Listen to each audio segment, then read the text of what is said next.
going on, fight fans? It's your boy AC from Eastwick Boxing UK. As always, Eastwick Boxing UK is in association with Three Kings Boxing, and as always, it is sponsored by The Movement. Okay, today I want to take a little bit of time and I want to talk about boxing's big man and the Premier Division. That is the heavyweight division. First off, we'll touch on the title picture quickly. Unless you've been living under a rock, you'll all know that March 3rd at the Barclays Centre, WBC champion Deontay Wilder finally gets it on with Luis Ortiz, and then at the end of the month, on the 31st of March, WBA Super and IBF champion Anthony Joshua contests in a unification fight against New Zealand's WBO champion Joseph Parker. That's all sewn up. Can't wait for either of those fights.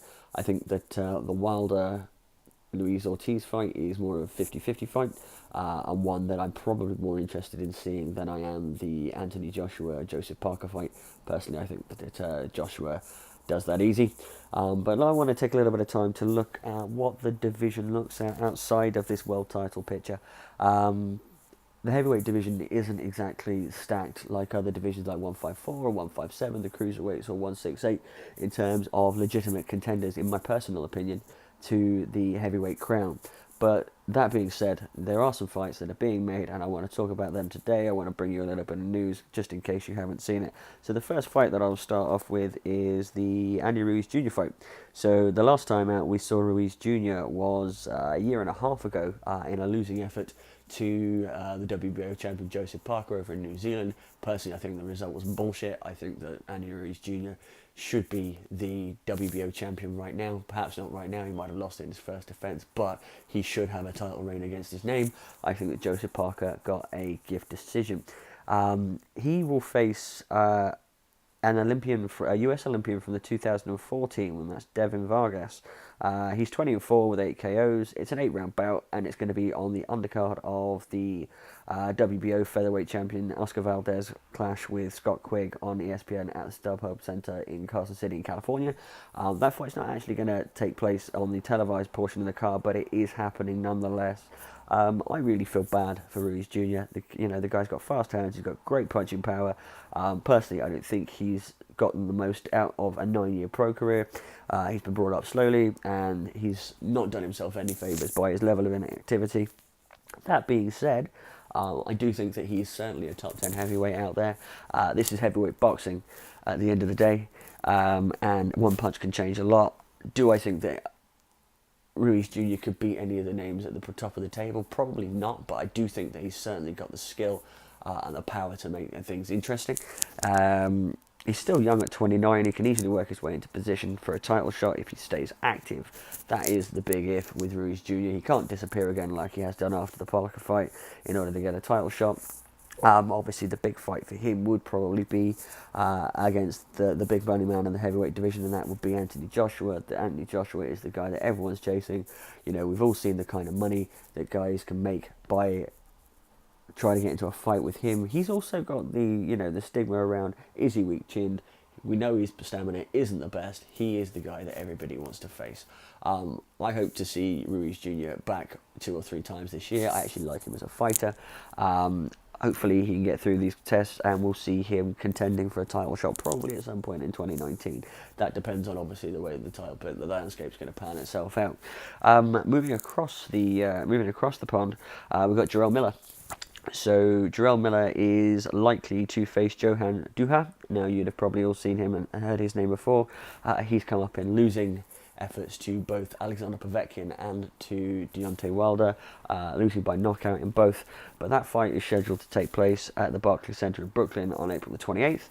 And it's going to be a double header for HBO. The main event, obviously, of that night will be Danny Jacobs. Danny Jacobs and Miller are both from Brooklyn, so hopefully that'll be a good show. Miller, we last saw, he beat Gerald Washington by 8th round TKO, also at the Barclays Centre on July 29th. We also saw him in his last fight. He fought Poland's Mariusz Wach. That was his HBO debut, actually, and that resulted in a 9th round TKO win. So he had a pretty decent year. Wach and Washington, whilst they're never going to be world champions, they are probably 2 of the better guys that that the heavyweight division's got to offer, and you could probably argue that actually, if you look at the names beaten, Jarrell Miller actually had probably one of the biggest years in the heavyweight division in 2017. He's been quite vocal in trying to get a fight with Anthony Joshua. I wish him well. He's loud, he's brash, he's the kind of character that the heavyweight division needs to inject a bit of life into it. Speaking of life, you're going from life to characters that probably won't breathe anything into the heavyweight division. You'd have all seen that Alexander Povetkin is going to face David Price on the undercard of the Anthony Joshua fight in Cardiff in March. This to me just reeks of setting up an eventual fight in the summer, as Povetkin is WBA mandatory. Sorry, so that fight kind of makes an awful lot of sense. This is Povetkin's first fight in 10, or it would be his first fight in 10 to outside of his native Russia, and it's certainly the first time he's ever fought in the UK. David Price is being fed to him. I mean, obviously I'm a fellow Brit as well. I used to like David Price a hell of a lot. He was, once upon a time, a great prospect. He was actually ESPN Prospect of the year 2012, but that career's never really come into fruition. He got stopped against Erkan Teper, he got stopped against Christian Hammer, and obviously those 2 losses to Tony Thompson. Given how big a man David Price is, he just hasn't got the chin. He's effectively the heavyweight Amir Khan. He's got a lot of power. He has got an awful lot of power, and he's a big man. He's 6'9". He's sort of close to 280 pounds, and he can hit hard. But just because you can hit hard, don't mean shit in the heavyweight division, because you've got to be able to land your punches, right? I firmly expect Povetkin, even with the big size difference there is, Povetkin to beat Price. I mean, there's sort of an 8-inch height disadvantage there, and there'll be an awful lot of reach. But as much as I don't like Povetkin because of his association with Peds. Like it or not, Povetkin's probably, in skill-wise, probably one of the top 3 heavyweights in the world.